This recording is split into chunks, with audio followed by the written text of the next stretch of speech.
Pagkatapos ng activity ng kasal sa umaga mga bagay, ito naman ang kaganapan sa gabi. Assalamualaikum and good evening mga bagay. Pagdating sa gabi mga bagay, tuloy pa rin ang celebration ng kasal at bumalik na sa amin ang groom at ang bride para sa ganitong occasional program. Kasama ito sa tradisyon ng kasal, pinapaupo sa entablado ang groom at ang bride. May kantahan at sayawan magaganap sa gabing ito mga bagay. Kaya samahan nyo kami sa gabing ito.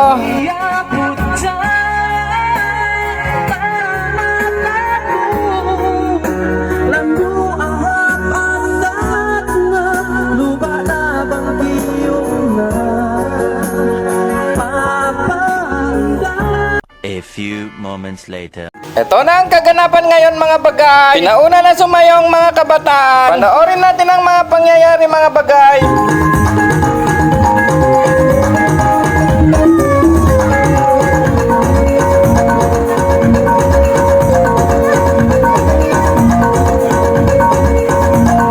A few minutes later. Next set naman ito ng kabataan.